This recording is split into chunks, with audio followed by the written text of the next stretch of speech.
right, more Freelander 2 love. We are giving the Freelander 2 loads of love. Right, now, this is our latest product, which is a MOLLE plate, which is going to go on the side of the Land Rover Freelander 2. So in this video, we're going to show you how to fit it and talk you through it. So, where does it fit on and how does it fit? Now, the rear mount, so there are two captive fixings in the roof. Now, if you've got a factory fit roof rack, bad news, you're not going to be able to fit this MOLLE plate or our roof bars. So we've done a video fitting the roof bars and we've posted that, and you'll need to do that to fit the MOLLE plate. Now, we do a set of mounts that doesn't have this top bit, just the bottom bit. But these come with a little blanking plate, and the first thing we'll have to do is remove the blanking plate to fit the MOLLE plates. But if you're doing just MOLLE plates, there's a lower profile block I'll show you. So that's the top mount, and basically they're bolted into those captive mounts, so that's no problem at all.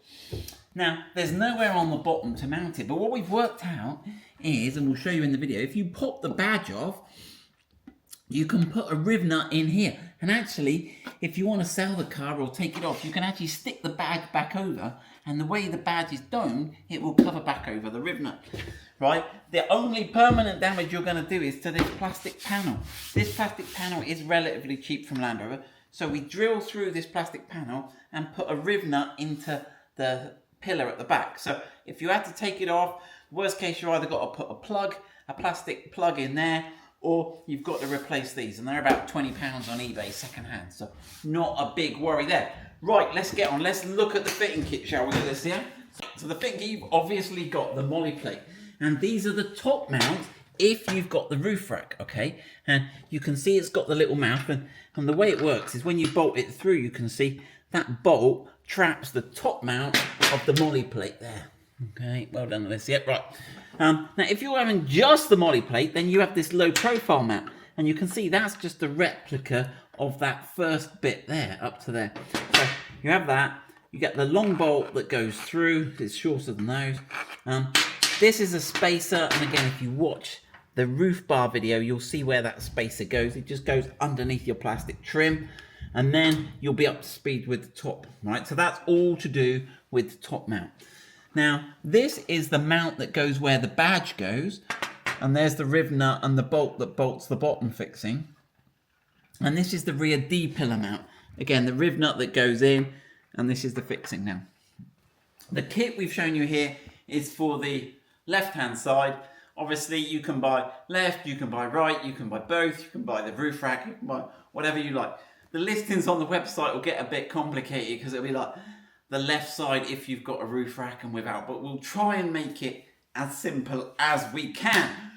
Right, the first thing we need to do then is let's get those top mounts off, and then let's rest it in place. Right, so before we start positioning the MOLLE plate in place, the first thing we need to do is to position this mount. So this mount is going to go over here, and it should be sort of sloping parallel to your window. If you get it upside down, in fact you can't get it upside down, because look, Land Rover are clever. One of the badge pins is a bigger diameter than the other. Now these are the same fittings left or right, but when you put that there, that'll be there. Now I'll swap to the video I did earlier where on my car I drilled this, so you can mark through there, drill and fit that riv nut. Right, so to fit the side mount, you've got to remove this badge. Okay, we're on the other side of the car now because I'd already done that one, but let's see, this one should be pseudo never removed. Right, we're not going to get that in. Right, it seems like it's a bit of a pig to get off. I'm trying to... I've got the screwdriver. Not damage the paint. See, there he comes, there he comes. Right, I think once you got it started, you should be able to go in with your trim tool. Right, now they are on a couple of pins, we'll see, as well as the tape. They're on a sort of a pin. There you go, so you've got two pins. Interestingly, one pin is fatter and one pin's thinner. And that's really clever, because at the factory it stopped them putting the badge on upside down. Look, they couldn't put it on upside down.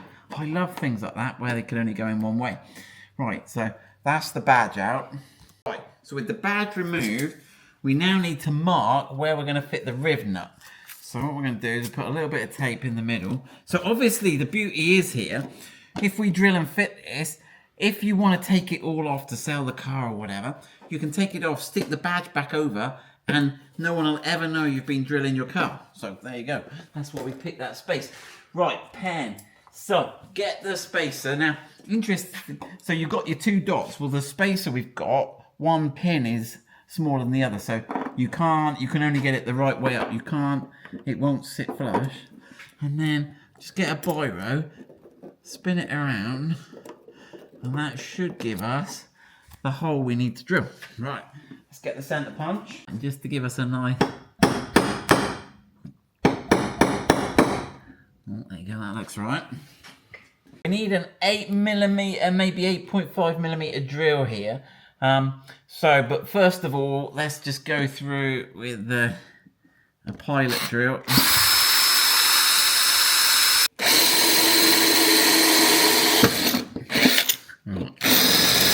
Now there's 2, it feels like there's a second layer, right? Right, yeah, so you've got 2 skins to drill through there.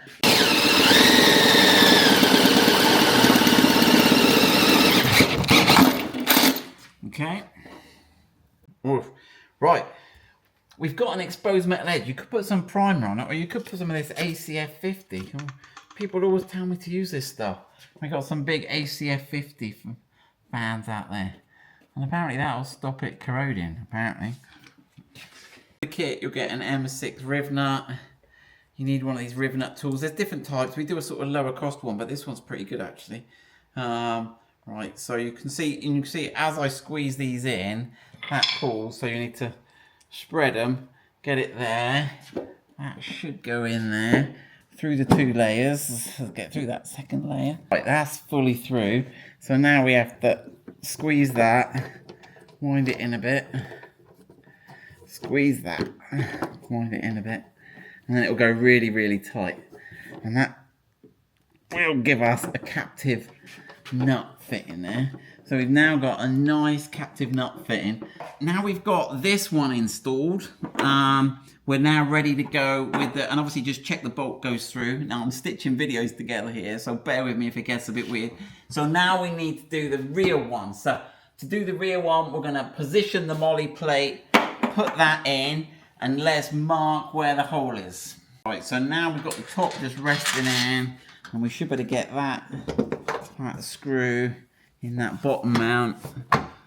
Give them a bit of a hand. Don't cross thread it. Those rib nuts do cross thread for a hobby. Yeah, what you can do, if you feel it's cross threading, you can put the bolt in without this, and you can move it a bit. The steel plate will flex a bit so you can get the alignment exactly right, but do not cross thread those rib nuts, okay? Right, we'll get that one in, and then that'll allow us to do the rear mount. So this is the rear mount, and this clips under here and slides in here.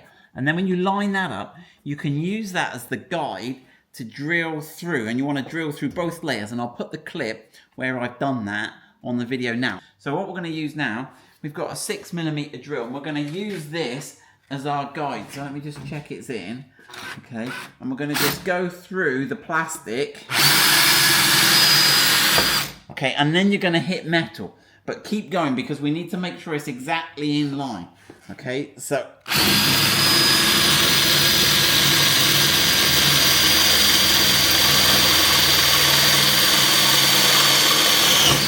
okay, so we've drilled all the way through now because we're going to put a riv nut on the inner panel. Right, so let's take this off and I'll show you then how to remove this panel. Let's see, it's going to have a go. So we've got these 4 plastic trim clips. Starting like that top one's half out, Alicia. You'll look good on that one. All right, let's have a look at them.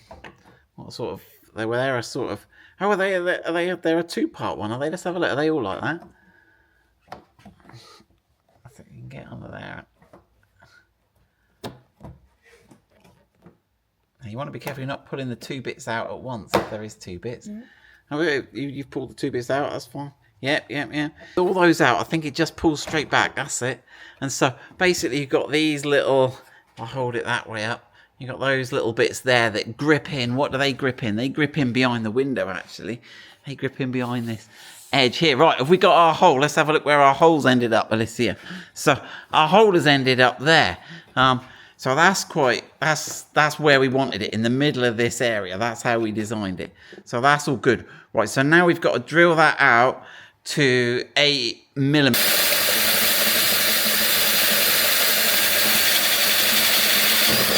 Right, there you go, keep spinning. Out. Right, so there we go. Now we'll put a little bit of ACF around that, and let's put the riv nut in there. Load that in there, and then squeeze them together, and then open them up, and then wind that middle clockwise until you feel it go tight. Now spinning the end now, go on. Right, that's it, squeeze it, open it up again, rotate that. That's it. Right, well done, Alicia. So that's now all ready. We've got the badge mount done. We've got the rear mount done. So now we can get and assemble it all finally. Right, so if you struggle to get this in, again, you can bend that bolt with the riv nut. It will bend and you get it lined up exactly. And then you can tighten that up. Okay, you don't need to go excessively tight on that one. And are we there, Alicia? Yeah, I just need to tighten. Just get those top bolts in and tight, and let's have a look. There you have it, the MOLLE plate finished. Minimal disruption to your car. You're not drilling the poop out of it. All the top, so it's only those badge mounts, and then you can get your spare fuel can. Also gives you a bit more security in the rear there. Gives you that off-road look. Right, let us know what you think. Thought I'd show you the gap view, so you've got plenty of room. You've got the screw holes, you've got things that clip in, and we do a whole range of stuff that clips in. We'll put it on the website. But that's well away. You've got no problem opening the door. It's well away from the door. It doesn't stick out. If you look at the side again, Alicia, if you look at where the wheel arches are, you're miles off. It's not sticking out. Even if you get a fuel can on there, you've still got plenty of room on this side. So there we go. Send us your pictures if you fit one and let us see it.